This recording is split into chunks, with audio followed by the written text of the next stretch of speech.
नमस्कार, फौजी lecturer YouTube channel पर आपका स्वागत है। आज हम आपको HSTSB में खर्ची पर्ची के प्रमाण दिखाएंगे। प्रमाण बोलेंगे, जनता देखेगी। प्रमाण देखने से सिर्फ ये साबित नहीं होगा कि खर्ची पर्ची चली थी, बल्कि प्रमाणों को देखने से जनता अपने हिसाब से ये अंदाजा लगा सकती है कि खर्ची पर्ची का लेवल कितना हाई रहा होगा। 24 नवंबर को मैंने एक वीडियो बनाई थी, खर्ची पर्ची से कैसे होती थी भर्ती। HPSC का ट्रेलर देख लो, समझ में आ जाएगा। वो अगर वीडियो आप देखना चाहते हैं, नीचे डिस्क्रिप्शन में उसका लिंक डाल दिया है, आप उसको लिंक को क्लिक करके उस वीडियो को देख सकते हैं। उस वीडियो पर एक भाई साहब ने कमेंट किया था कि कांग्रेस ने टीचर्स भर्ती के लिए एक स्पेशल भर्ती बोर्ड बनाया था, जिसको HSTSB बोलते हैं। HSTSB का मतलब है Haryana school teachers selection board. बार बार हम शॉर्ट में इसका नाम इस्तेमाल करेंगे, HSTSB। ये उस भाई साहब का कमेंट पढ़ लीजिए। इसने कमेंट में लिखा है, इसको पता नहीं है, यानी कि मेरे बारे में लिख रहा है, कांग्रेस ने टीचर्स के लिए स्पेशल टीचर सिलेक्शन बोर्ड बनाया था ताकि भर्ती जल्दी हो सके और कोई खर्ची पर्ची नहीं चली थी। इसका खुद का भी उसमें सिलेक्शन हुआ है और इसका कहना है इसके कई दोस्तों का भी सिलेक्शन हुआ है। इसके नीचे ही मैंने अपना जवाब लिख दिया था, आप ये मेरा जवाब पढ़ सकते हैं। मैंने जवाब दिया था, भाई चिंता मत कर, टीचर्स भर्ती बोर्ड यानी HSTSB का भी सच दिखाएंगे। उसका भी रिकॉर्ड है हमारे पास, रिकॉर्ड देखकर ही लोग फैसला कर लेंगे जो भर्ती हुई थी वो खर्ची पर्ची से हुई थी या मेरिट के आधार पर। चैनल को अगर अभी तक सब्सक्राइब नहीं किया है तो सब्सक्राइब कर लीजिए। आने वाले दिनों में एक के बाद एक इसी तरह की वीडियो आपको देखने को मिलेंगी। जो भी हम वीडियो बनाएंगे उसके साथ प्रमाण दिखाएंगे, बिना प्रमाणों की कोई वीडियो नहीं होगी। प्रमाण बोलेंगे और जनता देखेगी, जनता खुद अंदाजा लगाएगी कि क्या सच है और क्या झूठ है। सबसे पहले आप HSTSB का पॉलिटिकल साइंस का ये एक रिजल्ट देख लीजिए। इस रिजल्ट में टॉप में एक हाई कोर्ट के जजमेंट का हवाला दिया गया है, इसके बारे में अलग से वर्णन करेंगे। यहाँ आप रिजल्ट देख लीजिए। एडवर्टाइजमेंट नंबर 1/2012 है, पॉलिटिकल साइंस का है, कैटेगरी नंबर 14 है और साथ में इसका हिस्ट्री का था कैटेगरी नंबर 17 का। यहाँ सबसे नीचे देखिए रिजल्ट में एक रोल नंबर है 17200801, यानी कि 17120801। इस रोल नंबर को आप नोट कर लीजिए। इसी रोल नंबर के बारे में इस वीडियो में आज विस्तार से बात करेंगे। HSTSB का पॉलिटिकल साइंस का जो हमने अभी रिजल्ट दिखा था, उस रिजल्ट में सबसे नीचे आपको एक रोल नंबर दिखा था। ये आप एक एप्लीकेशन फॉर्म देखिए, उसी रोल नंबर का ये एप्लीकेशन फॉर्म है। HSTSB के टाइम पे एप्लीकेशन फॉर्म सारे ऑनलाइन भरे गए थे और ऑनलाइन भरने के बाद प्रिंट आउट निकाले गए हैं। ये उसी तरह का एक फॉर्म है। यहाँ सबसे टॉप में देखिए रजिस्ट्रेशन नंबर के बाद पोस्ट का नाम लिखा है, पॉलिटिकल साइंस कैटेगरी नंबर 14। नीचे आवेदक का नाम है पुष्पा देवी। राइट साइड में देखिए रोल नंबर लिखा है जो हमने थोड़ी देर पहले बताया था, 17120801, यानी 17120801। उसके नीचे फोटो लगा है, फोटो के नीचे नाम लिखा है पुष्पा देवी। यहाँ अगर आप बीच में देखेंगे कैटेगरी की, जनरल कैटेगरी में इसने अप्लाई किया है। नीचे आएंगे तो शैक्षणिक योग्यता का सारा डिटेल भरा है, 10वीं +2 BA MA वगैरह। सबसे लास्ट में MA है, MA पॉलिटिकल साइंस से दिखाया है, सन 2011 में पास दिखाया है। MDU रोहतक यानी कि महर्षि दयानंद यूनिवर्सिटी रोहतक से पास दिखाया है और पॉलिटिकल साइंस में पास दिखाया है। जो इन्होंने नंबर भरे हैं, ये 480 नंबर इसने टोटल दिखाए हैं MA में पॉलिटिकल साइंस में, 800 में से दिखाए हैं। यहाँ अगर आगे इसके राइट साइड में देखेंगे तो इसको 448/800 यानी कि इसमें दिखाया गया है इसकी 480 नहीं बल्कि 448 है 800 में से, और साइड में उसका लिख दिया है पुष्पा देवी। इसके बारे में हम आगे विस्तार से बात करेंगे।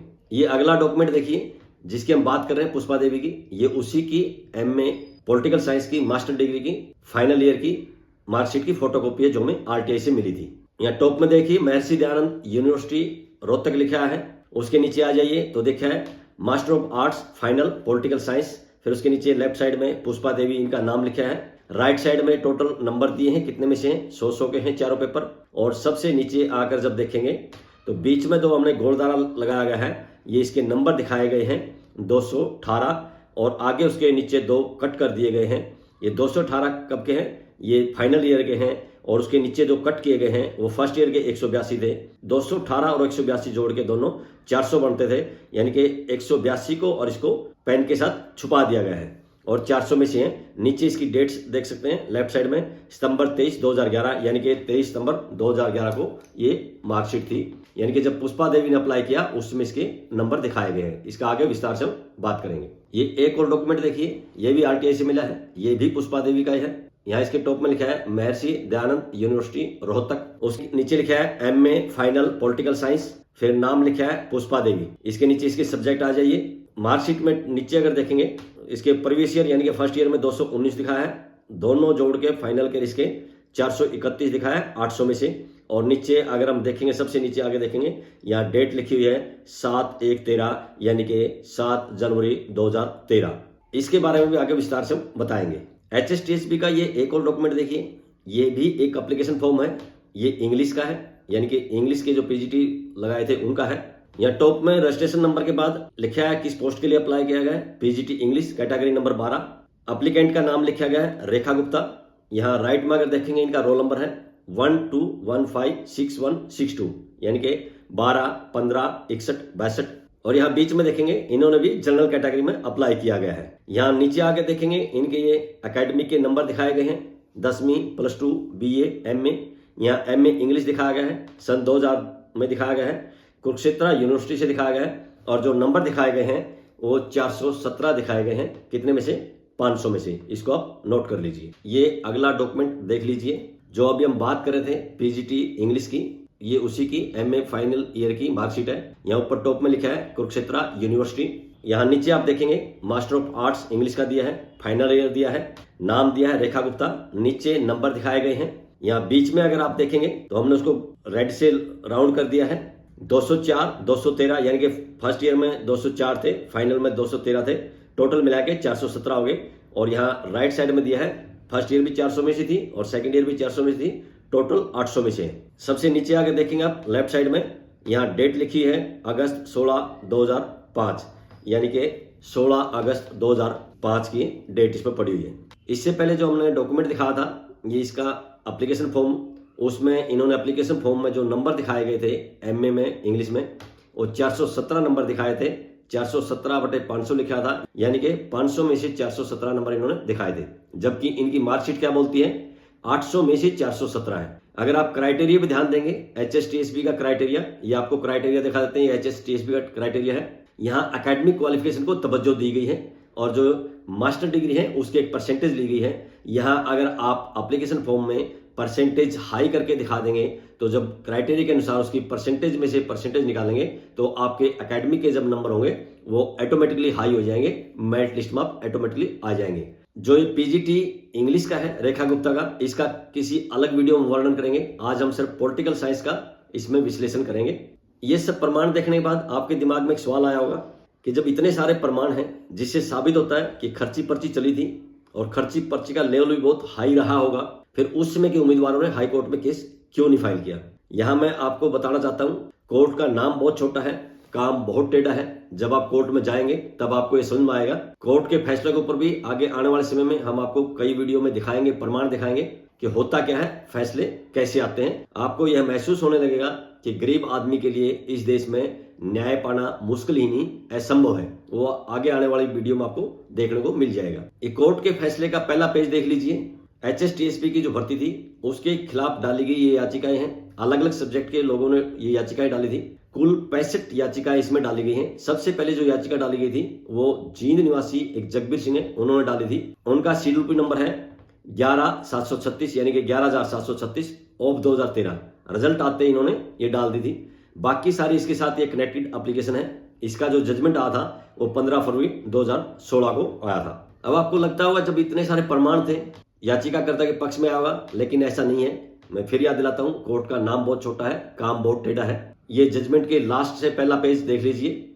यहाँ जज साहब ने सभी याचिकाएं खारिज कर दी हैं। इसके ऊपर अलग से किसी दिन वीडियो बनाएंगे कि पूरा मुद्दा क्या था और खारिज क्यों की गई, क्या क्या प्रमाण हाईकोर्ट में पेश किए गए थे और किस तरह से हाईकोर्ट ने सभी प्रमाणों को दरकिनार करके इस तरह का फैसला दे दिया था। ये इस केस के जजमेंट का आखिरी पेज देख लीजिए। इसमें वही दो नाम लिखे हुए हैं, रेखा गुप्ता और पुष्पा रानी, जो शुरुआत में हमने एप्लीकेशन फॉर्म और उनकी मास्टर डिग्री की कॉपियां दिखाई थी जो हमें RTI से मिली थी। आज हम पॉलिटिकल साइंस के जो डॉक्यूमेंट्स दिखाए थे उसका विश्लेषण करेंगे। PGT इंग्लिश रेखा गुप्ता के जो डॉक्यूमेंट दिखाए थे उसका किसी अलग से वीडियो में विश्लेषण करेंगे। तो आज पॉलिटिकल साइंस वाला विश्लेषण देख लीजिए। ये डॉक्यूमेंट मिलने के बाद अखबार में खबर भी लिखवाई गई थी। ये दैनिक जागरण अखबार की आप खबर देख सकते हैं। 12 मार्च 2015 की खबर है। दैनिक जागरण की विशेष खबर है, विशेष दैनिक जागरण लिखा है और मेन अखबार के पेज नंबर 3 पे खबर छपी थी। खबर का टॉप में हेडिंग देख लीजिए, PGT भर्ती में फर्जीवाड़ा, कट ऑफ लिस्ट तक न पहुंचने के बावजूद दे दी गई नौकरी।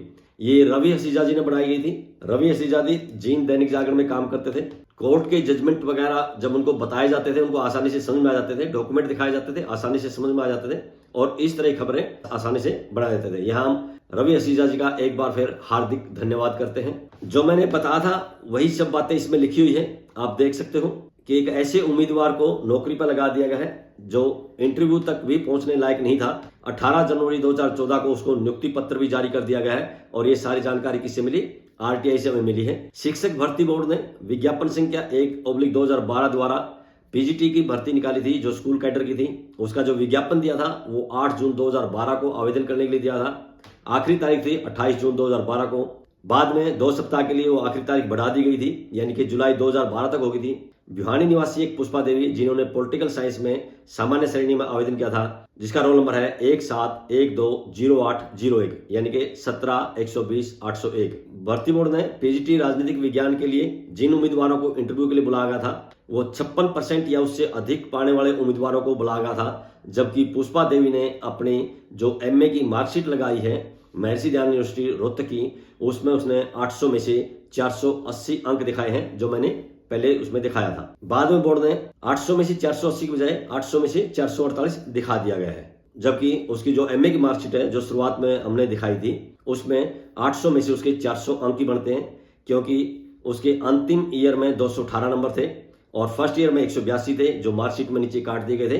टोटल मिला के उसको 400 अंक बनते थे। 800 में से 400 यानी कि उसके 50% अंक ही बनते थे, जबकि 56% वालों को इंटरव्यू के लिए बुलाया गया था। लेकिन यहाँ इसको सिर्फ इंटरव्यू के लिए नहीं बुलाया बल्कि सिलेक्शन भी कर दिया है। इसकी हमने एक और मार्कशीट दिखाई थी जो 2013 की थी, 7 जनवरी 2013 की। इसमें इसको जो नंबर दिखाए गए हैं वो आखिरी साल में 212 दिखाए गए हैं, फर्स्ट ईयर में 219 दिखाए गए हैं। इस तरह से उसके 800 में से 431 अंक बनते हैं और ये 800 में से जो 431 अंक बनते हैं ये भी 56% नहीं बढ़ते हैं। और सबसे ध्यान देने की बात यह है, जो फॉर्म अप्लाई करने की अंतिम तारीख थी और शुरुआत में 28 जून 2012 थी, बाद में डेट एक्सटेंड करने के बाद जुलाई 2012 बन गई थी। 2 सप्ताह का जो टाइम बढ़ा दिया गया था। लेकिन जो मार्कशीट है इसकी जनवरी 2013 की है। अगर इस मार्कशीट को भी ये करके कंसीडर कर लिया जाए कि इन्होंने रिवैल्यूएशन का डाला हुआ तो इसलिए इनके नंबर बढ़ गए हैं, लेकिन ये नंबर भी 56% नहीं बढ़ते हैं, जबकि बोर्ड ने 56% वालों को बुलाया गया था। जो दूसरे वाली मार्कशीट है पुष्पा देवी की 2013 की एमए की, उसको अगर भर्ती बोर्ड स्वीकार भी कर लेता तो भी इसकी परसेंटेज निकाली जाए तो 53.8 ही बनती हैं, जबकि इंटरव्यू के लिए जो बनाया गया था वो 56% वाले लोगों को बनाया गया था। सबसे मेन सोचने की बात यह है कि जो एमए की अंक जो उसने एप्लीकेशन फॉर्म में 480 दिखाए थे, बोर्ड ने उसको 480 की जगह 448 बना दिया। जो 448 बनता है 800 में से वो एकदम 56% बनता है, यानी कि उसको इंटरव्यू बुलाने के लिए ऐसा शायद किया होगा, जबकि उसके जो एक्चुअल में नंबर बनते हैं वो 56% नहीं बनते हैं। पहली मार्कशीट के अनुसार 50% बनते हैं और दूसरे वाले मार्कशीट को भी अगर कंसीडर कर लिया जाए उसमें भी 53.8 बनते हैं, इनके 54% ही बनते हैं। कायदे से उनको इंटरव्यू के लिए नहीं बुलाया जा सकता। लेकिन इस उम्मीदवार का सिलेक्शन भी हुआ है, जैसे हमने स्टार्टिंग में रिजल्ट को दिखा दिया गया था। आप सबने ये प्रमाण देख लिए हैं और ये अंदाजा भी लगा लिया होगा कि खर्ची पर्ची का लेवल क्या रहा होगा, क्योंकि जो उम्मीदवार इंटरव्यू के लिए भी नहीं बुलाना चाहिए था, क्योंकि उसके जो नंबर थे पहली मार्कशीट के अनुसार 50% बनते थे। दूसरी मार्कशीट जो उसकी कट ऑफ डेट के बाद की थी, अगर उसको भी कंसीडर कर लिया जाए तो उसको 53.8 बनते हैं, यानी कि ज्यादा से ज्यादा 54% आप लेके जाओगे तब भी उसको 56% नहीं बनते हैं। उसको सिर्फ इंटरव्यू के लिए नहीं बुलाया बल्कि उसका सिलेक्शन भी कर दिया है। हाई कोर्ट के फैसले का जो मैंने आखिरी पेज दिखा था जहां इन दोनों उम्मीदवारों के नाम लिखे हुए थे, दोनों के लिए हाई कोर्ट ने लिखा था कि ये गलत तरीके से लगाए गए हैं, इनके खिलाफ रूल के अनुसार कार्रवाई की जाए। ये 2016 का फैसला था। 2016 में हरियाणा में बीजेपी की सरकार आ चुकी थी और जितना अनुभव के आधार पर मैं समझता हूं, मुझे नहीं लगता इन दोनों के खिलाफ सरकार ने या शिक्षा विभाग ने कोई कार्रवाई की होगी। मुझे ऐसा महसूस होता है आज भी ये दोनों उम्मीदवार एज ए पीजीटी, एक पॉलिटिकल साइंस और एक इंग्लिश पीजीटी इंग्लिश के पद पे आज भी किसी न किसी स्कूल में कार्यरत होंगे, बच्चों को पढ़ा रहे होंगे। आज हमने सिर्फ पॉलिटिकल साइंस के बारे में बताया है और ये सिर्फ ट्रेलर दिखाया है। एचएसटीएसबी का बहुत ज्यादा रिकॉर्ड हमारे पास पड़ा है। जो दूसरे हमने 2 डॉक्यूमेंट दिखाए थे, रेखा गुप्ता की एप्लीकेशन और उसकी एमए इंग्लिश की मार्कशीट, इसके बारे में अलग से किसी वीडियो में विस्तार से वर्णन करेंगे। कोर्ट के फैसले के बारे में जो हमने दिखाया है CWP नंबर 11736 ऑफ 2013, इस जजमेंट के ऊपर अलग से किसी दिन वीडियो बनाएंगे। ये सब वीडियो बनाने से पहले सारे डॉक्यूमेंट देखने पड़ते हैं, समझने पड़ते हैं, क्योंकि ये पुराना मुद्दा है, 2013 का मुद्दा है। उसमें सारी बातें याद थी, क्योंकि लिखते थे, आरटीआई लगाते थे, कोर्ट में जो केस डालते थे, उसमें एप्लीकेशन जो लगाई जाती थी, उसमें सारे डॉक्यूमेंट्स याद रहते थे, घटनाएं याद रहती थी। अब सारे डॉक्यूमेंट देखने हैं, उनको सीक्वेंस में लगाना है, उसके बाद ही उसको एक्सप्लेन करना है। जो भी हम वीडियो में बताएंगे उन सब के प्रमाण है, प्रमाणों के आधार पर ही बताएंगे। बिना प्रमाण के कोई भी आपको वीडियो देखने को नहीं मिलेगी। कुछ लोग वीडियो में बार बार नीचे कमेंट करते हैं कि वर्तमान सरकार के खिलाफ आप नहीं बोलते हो, वर्तमान सरकार के आप पक्ष में हो। मेरा ना पिछली सरकार से कोई लेना देना है, ना वर्तमान सरकार से कोई लेना देना है। पिछली सरकार के खिलाफ भी मेरे हाई कोर्ट में केस थे और वर्तमान सरकार के खिलाफ भी मेरे हाई कोर्ट में केस हैं। आने वाले समय में आपको वो सारे केसों के बारे में बताएंगे। वीडियो देखते रहिए, जानकारी लेते रहिए। वीडियो बनाकर YouTube पर डालने का जो मेरा उद्देश्य है वो मैंने पहले ही वीडियो में बता दिया था। अगर आप मेरी पहली वीडियो देखना चाहें, मेरी पहले वाली वीडियो का भी लिंक मैं नीचे डिस्क्रिप्शन में डाल दिया है। आप उसको लिंक को क्लिक कीजिए और मेरी YouTube पर जो सबसे पहली वीडियो थी उसको देख सकते हैं। उस वीडियो में सबसे पहले ये बताया YouTube पर मैंने चैनल क्यों बनाया है, मेरे बच्चे के कहने बनाया है, क्योंकि मेरा जो संघर्ष था और बच्चे के साथ जब समस्या आती थी, मैं उसको जब समझाता था, अपने बारे में बताता था, बच्चा क्योंकि परेशान हो जाता था, कहता डैडी मेरे साथ ही ऐसा क्यों होता है, तो मैं तब बताता था ऐसा बहुत लोगों के साथ होता है। ऐसे समय में घबराना नहीं होता, हिम्मत से काम लेना होता है, अल्टरनेट रास्ते ढूंढने होते हैं। अगर कोई समस्या आई है या कहीं अन्याय हुआ है तो उसका रास्ता क्या निकाला जा सकता है। जब मैं अपनी घटना बच्चे होता था तो बच्चा बार बार यही कहता था कि डैडी आपके संघर्ष की इतनी सारी घटनाएं हैं, इतने सारे डॉक्यूमेंट्स आपके पास हैं, और सभी डॉक्यूमेंट के साथ आप वीडियो बनाइए, YouTube पर डालिए। और जो लोग पीड़ित हैं, जिनको साथ अन्याय हो रहा है, जो डिप्रेशन में चले गए हैं या डिप्रेशन में जाने वाले हैं या जो हताश हो गए हैं, वो आपकी वीडियो को देखेंगे, उनको हौसला मिलेगा और अन्याय के खिलाफ लड़ने के लिए उनको ऊर्जा मिलेगी। बच्चे के कहने पर ही मैंने YouTube पर ये वीडियो बनाकर डालनी शुरू की है। शुरुआत में बच्चे ने ही किया था, अब मैं खुद करता हूं। आगे आने वाले वीडियो में इसका पूरा इतिहास भी आपको बताएंगे। आज की इस वीडियो में बस इतना ही। वीडियो पसंद आई हो तो लाइक कीजिए, दोस्तों के साथ शेयर कीजिए। इसी तरह की वीडियो देखने के लिए चैनल को सब्सक्राइब कीजिए। बहुत बहुत शुक्रिया, धन्यवाद, जय हिंद।